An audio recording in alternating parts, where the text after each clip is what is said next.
UFC Fight Night, Cejudo versus Song, full card breakdown. Let's get into it, boys. Before we go ahead and get into it, hit the like button, hit the subscribe button, and let's start it off with the prelim opener of Modestas Bukauskas versus Rafael Sequeira. This is a pretty good fight to start off the card, boys. It's a light heavyweight matchup. Modestas Bukauskas is coming off of a win. Rafael Sequeira is coming off of a loss. Sequeira is recently new in the UFC, coming off of a loss to Ibo Ashlan. He got knocked down in round one, standing TKO. Fight didn't last very long. He just got walked down and landed a bunch of shots on him. We didn't really get to see too much of Rafael Sequeira's potential in the UFC. We know Modestas Bukauskas. He's lost to some higher level light heavyweights, but he has beat most of the mid-level guys. He's coming off of a couple wins. He's good on the ground, decent on the feet. His striking is so-so, but he is pretty good on the ground. He is able to take it to the ground, and once he is on the ground, he is able to search for submissions or just get nasty ground and pound. Rafael Sequeira is a good Brazilian jiu-jitsu fighter, but we haven't been able to really see what he can do in the octagon. This will be an interesting fight. I do think that this will end in a finish. Obviously, Modestas Bukauskas is very good on the ground. I think Rafael Sequeira's got a lot more power on the feet. I think he will be able to hurt Bukauskas in some moments. And I am going to be leaning the way of Rafael Sequeira. I know he isn't a huge underdog, understandably so, but besides his loss to Ibo Ashlan, he's finished most of his fights. I think almost all of his fights. He's a very good finisher. Didn't really get the chance to show it. Ibo Ashlan is huge. Modestas Bukauskas, I feel like this guy is just up and down. He wins against some guys that are mid-level, and then he loses to some guys that are also mid-level. Like, you can't really trust Modestas. I don't trust Modestas at all. I am going to be going Rafael Sequeira to get the finish on Modestas Bukauskas in round two. I think he's going to find that chin. I think he's going to find Modestas' chin and knock him out clean, man. So I'm going to go Rafael Sequeira by round two TKO. We move on to the next fight, Mansour Abdul Malik versus Nick Klein. Nick Klein stepping up on short notice to fight Mansour Abdul Malik. Tough test for Nick Klein, man. Nick Klein is just coming off of that submission. I believe it was a submission win in Dana White Contender Series. He was also short notice on that. Good win by him, but I'm sorry, Nick Klein, man. The glazing of John Jones is not going to get you this win. It's not going to get you this win against a tough dude in Mansour Abdul Malik. He's got power. He's got serious power at middleweight. Just coming off that knockout win over, I think it's Dusko to Todorovic or something like that. A nice knockout win nonetheless. Mansour Abdul Malik, he's got power for sure. For sure. At middleweight, he's pretty big. He is fighting Nick Klein, who has some good ground game, but I think Mansour is going to be able to keep it on the feet, find that shot, and I think he's going to knock Nick Klein out pretty cold. I'm going to go Mansour Abdul Malik by round one TKO. I think he's going to find it real quick, too. Nick Klein, props to him for stepping up, but I don't think he's going to be able to do much against Mansour Abdul Malik. We move on to the next fight. Ricky Simon versus Javid Basharat, man. This is a tough fight to pick. I know a lot of people are going Javid Basharat. I understand. He's only got one loss on his record and one loss in the UFC. This is his last fight to Ayman Zahabi. He got outboxed, outpieced on the feet. People said that was a very close fight. It was a close fight, but a unanimous decision for Zahabi. Javid Basharat, he was a huge favorite. I believe he was a 5-1 favorite, and he is a huge favorite in this fight as well. Of course, Ricky Simone's coming off of a few losses. After that knockout loss to Song Yudong in round 5, he hasn't really looked the same. Lost to Vinicius Oliveira recently.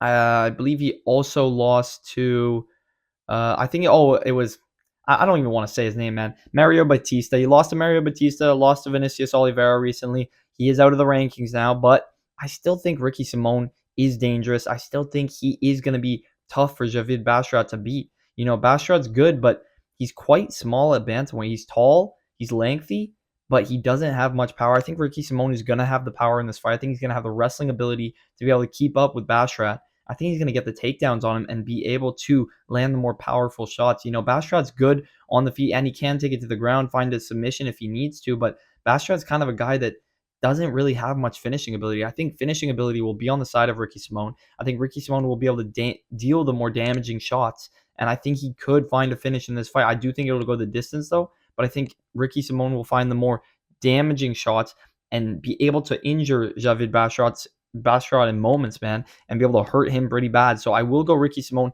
by unanimous decision. I think it'll be close, though. I think it will be close, but I think he will get the unanimous decision.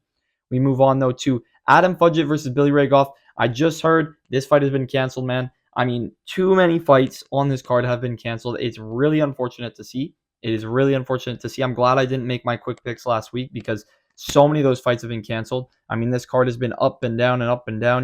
The poor people going to watch this fight in Seattle, of course, it's still a good fight card. Don't get me wrong. It's a good fight night, but we lost a lot of fights on this card. It's unfortunate to see. Adam Fudgett versus Billy Ray Goff was one of those fights that has been removed. We move on to the next fight. Andre Philly versus Mekilzal Costa, man. This is a decent fight. This is not a bad featherweight matchup.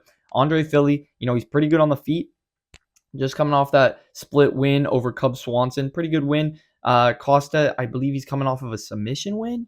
Pretty sure. Costa is a very good BJJ artist. Very good on the ground. Very dominant when it comes to submissions. And Andre Philly's going to have to be careful if he goes to the ground with Costa because Costa will wrap up a choke. He will get top position. He'll land elbows. He will try to get this fight to the ground. I think Costa will get it to the ground. Philly, he's had a couple tough luck, fighting Dan Ige, got knocked out bad. He fought a few of these guys and got knocked out bad. Philly's career has kind of been up and down. He's not able to deal with guys that have constant pressure, and he's the one trying to pressure forward, but when he gets stumped with a big shot, he kind of drops. I don't think Costa is going to land a big shot on him, but I do think Costa will take this fight to the ground and will look for a submission. Philly is not the best on the ground. He's not the best off of his back. I think Costa will take advantage of that. So I will be going Costa by decision or by submission. We move on to the next fight. Nursultan Ruziboa versus Eric Mikaniko, man. This fight was just added to the card. They needed another fight because they've been losing so many fights on this card. Not a bad fight. We don't know really much about Eric Mikaniko. He is undefeated 6-0, I believe. He's pretty good finisher, not bad. Nursultan Ruziboa, we know him. He's had 2 wins in the UFC, 2 knockout wins. Good finisher, very, very tall for the division. Huge height advantage over most guys. 6'5" at middleweight is insane. He was fighting Joaquin Buckley. He just fought Buckley, actually.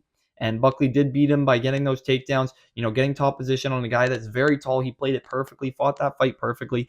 Ruzibov was on his back a lot of the time, wasn't able to get up very easily against a really heavy guy in Buckley. And he's 6'5", man. It's difficult once you're on your back. But I don't see Eric Mikaniko taking this fight to the ground. And that is why I'll be going Ruzibov by finish, man. The only reason Nursultan would lose this fight is if he gets dropped to the ground and he is on his back, because it's just difficult for him to get back up as a 6'5" guy at middleweight, So it's going to be interesting to see, but I think Ruzibov, this fight will stay on the feet. I think Ruzibov will land those shots, his straight rights down the pipe, his left hooks, his right hooks, man. He's very dangerous. He's got a lot of power. He's knocked out a lot of guys, and his record, he's 34-9, but 34 fights, man. He's only had a few in the UFC, but a lot of fights before getting to the UFC. He's very experienced. I think he will have the power and he'll land the good shots to finish this fight. I think he will finish this fight by KO in round 1. I will move on, though, to the main card.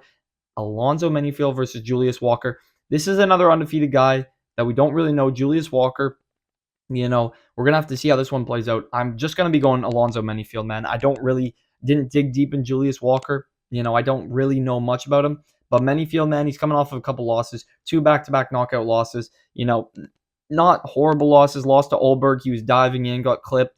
And then he just lost to Azamat Mirzakhanov, who is an up-and-comer, undefeated, man. So not bad losses. I mean, Olberg's literally about to be ranked top 5. And Azamat is undefeated. He's on his way up. So I think Menifield, this is a layup for him, which is good. He needs another win, but if he loses this one, it will be pretty tough for him to come back. I will be going Alonzo Menifield by finish in round 1, though. I think he'll get the knockout. A lot of these people coming into the UFC, short notice as well. Julius Walker, short notice. A lot of these guys just stepping up, short notice. They're not in the UFC. The UFC is another level. It's another level. A lot of these guys don't realize that it's just a whole other step up, and then they really see that once they get there and they're fighting, a seasoned guy like Alonzo Menifield. Like, Menifield's very good. He's good off of his back. He's able to wrap up submissions. He's got a couple of chokes on his record. He's got a couple submissions on his record. Good power as well. I think he can really finish this fight anywhere. So I will go Menifield by submission or knockout. I think he'll go knockout, though, in round 1, man. I think we're going to have a lot of round 1 knockouts here. Moving on, another fight that I think will end in a finish. Ion Cutelaba versus Ibo Ashlan. This has TKO written all over it, man. This is KO written all over it. One of these guys is going to go to sleep. Saturday night, man. Ion Cutelaba, we know this dude. He's up and down all over. His career is literally up and down. When he's meant to knock somebody out, he goes to a decision. When he's meant to, go to a decision, he knocks him out. It's just, anything that Ion Cutelaba does, it's just unexpected, or unexpected, man. Like, you can't really predict an Ion Cutelaba fight. It's pretty hard to predict. And then Ibo Aslan, new in the UFC, back-to-back knockout wins, just knocked out Rafael Sequeira, who is also on this card. But Ibo Aslan's got serious power at light heavyweight. He's very, very big for the division. A lot of power, like I'm saying. I think he's going to be able to piece a lot of shots up on Ion Cutelaba. Cutelaba's not bad, don't get me wrong, but I think he is nearing the end of his career. He's coming off of a split win, not a bad win, but it was a very close fight. I think Ibo Aslan will be able to land the damaging shots and piece up Ion Cutelaba up against the fence, drop him, and finish him. I don't see a scenario where Ion Cutelaba catches Ibo Aslan bad. I don't think he will be able to find that shot to stun Ibo or knock him out. I think Ibo will be landing the bigger shots. I think he'll be able to walk down Ion Cutelaba with relative ease, man. So I'm going to go Ibo Aslan by round 1 or round 2 TKO. We move on to the next fight. Edson Barboza versus Steve Garcia. Another canceled fight, man. I don't know why they still got this on the UFC site. Edson Barboza, Steve Garcia was canceled. Edson Barboza, I think he is injured or has something wrong with his weight cut. It was something, I'm not sure exactly what it was. I think it was an injury. I think Barboza is injured, so it's unlucky for Steve Garcia. Hopefully we can see that fight booked later in the future, or have Steve Garcia fight another ranked opponent. We'll see. But we will move on to the next fight that was rebooked. Well, it wasn't rebooked. It was switched. Rob Font versus Jean Matsumoto. Rob Font versus Jean Matsumoto. Matsumoto's coming in on short notice. I believe he was supposed to fight in a couple weeks. I think he was supposed to fight on 313. But he is stepping up to fight Rob Font in this fight. This is going to be a close fight. Jean Matsumoto only has a couple of fights in the UFC, and he's going to be fighting Rob Font, who is a very seasoned vet, coming off of one of the best wins of his career. He fought Kyler Phillips, good unanimous decision, pieced him up on the feet, stuffed the takedowns, was able to really just piece everything together to get that win. And he's going to be fighting Jean Matsumoto, who is now in the UFC, and he's a very young prospect. I think this is too soon to be fighting Rob Font. I think this is too soon to be fighting up into, the bantamweight division, mid-bantamweight division. Rob Font's ranked number 9. I think he deserves that ranking, and I think he beat Jean Matsumoto here. I think he's going to be able to piece him up on the feet, stuff the takedowns like he did against Kyler Phillips. I think this plays perfectly into his style. Matsumoto's a pressure wrestler, and he is, on the feet, he's not the best, man. Jean Matsumoto's been, he's been shown to not have the best striking, and I think he will struggle against Rob Font here. I think Rob Font will land the better shots. He will be able to damage Jean Matsumoto in some moments, and I think he'll take that 0, man. There's been so many prospects, so many undefeated prospects losing their 0 this year. You can't trust on a young undefeated prospect anymore, and I'm not going to be trusting him here. So I'm going Rob Font by unanimous decision. We move on to the next fight. Jean Silva versus Melsik Bagdasaryan, man. This is decently easy matchup for Jean Silva. Melsik Bagdasaryan, not a bad fighter by any means, but he's been on a decent little layoff. He's not bad, but he's struggled in times to land good shots. And Jean Silva is a very good striker, knocked out every single opponent. And I think he will be able to find Melsik Bagdasaryan's chin here. Bagdasaryan's a good wrestler, but I don't know if he'll be able to get the takedown on Jean Silva. A lot of people have struggled to try to take down Silva and try to get him to the ground and do what they want. He's knocked out Jourdain, he just recently knocked out Drew Dober. That's a good win, man. That's a good win. You're knocking out Drew Dober, and then you're moving down and fighting, not moving down, but you're fighting Melsik Bagdasaryan. It's just not really close, I think this is a much easier matchup than the Drew Dober fight by far. I think Jean Silva, this plays perfectly into his game. I think he'll find that knockout in round 2 or round 3. So I'm going to be going Jean Silva by knockout, man. But we move on to the co-main event, Brendan Allen versus Anthony Hernandez. Pretty good fight. These two have fought before. They fought in LFA, man. 5 rounds. Anthony Hernandez won that fight. Brendan Allen, he's coming off that loss to Imavov. Looked good in round 1. Got it to the ground, and then just slowly gassed out, man. He gassed out, got pieced up on the feet, got taken down on his own. Imavov took him down, landed the better shots. Brendan Allen just slowed down right after round 1. And Anthony Hernandez has great cardio. If you know, Anthony Hernandez has great cardio. Just fought Michel Pereira, man. Went the freaking basically 5 rounds. Finished him in round 4, round 5. I think it was round 5, to be honest. And Hernandez just looked great. He kept it going throughout the fight, didn't gas himself out. He's very well rounded, very underrated. Fluffy is underrated as shit at middleweight. He's on a 6-fight win streak. You know, can finish the fight anywhere, on the ground, on the feet. He just looks great. So I think I'm going to be going Anthony Hernandez by finish. I think he'll get the finish on Brendan Allen, or it will be a very dominant decision. I think Hernandez is just better everywhere, man. Even if Brendan Allen can get a takedown, and Anthony Hernandez is good off of his back. He's good at reversing positions, and he's going to be able to take Brendan Allen into the deepest waters. Even though it's just a three, I think it's just a 3-rounder. I think he'll be able to gas out Brendan Allen and finish him, man. So I will be going Anthony Hernandez by late 3rd-round finish. But we move on to the main event. We got Henry Cejudo versus Song Yadong. I find it real funny that they named it Cejudo versus Song instead of Cejudo versus Yadong, man. That just shows how immature the UFC is. Like, this is so jokes, but Cejudo versus Song Yadong. Cejudo versus Yadong, man. Good fight. Not a bad fight. Cejudo's finally back. After that bad loss to Marab. Pretty tough to come back, but he's coming back. He's fighting Song Yadong. This is a good matchup, man. I think Cejudo has a good potential to beat Song Yadong, but Song Yadong is young. He's on the rise. He's still got a lot of potential. Obviously, he has a lot more losses than Cejudo, but Cejudo is nearing the end of his career. Song Yadong is basically just starting it, man. I think Cejudo can find success in the wrestling. I just think Song Yadong will be able to reverse that wrestling and keep it on the feet. I think he'll be able to stay on the feet and land good shots, good, clean, crisp shots on Cejudo. He's got powerful hands. Song Yadong's got powerful hands. I think he will find success against Henry Cejudo, who, he leaves a lot of openings on the feet, and he is a very small guy, man. Song Yadong's got a huge height advantage, pretty big reach advantage.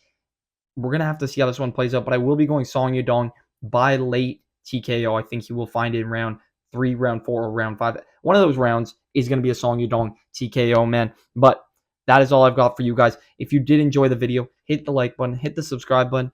Drop it down in the comments down below which fight you guys are most excited for, and I'll catch you boys in the next one. See you.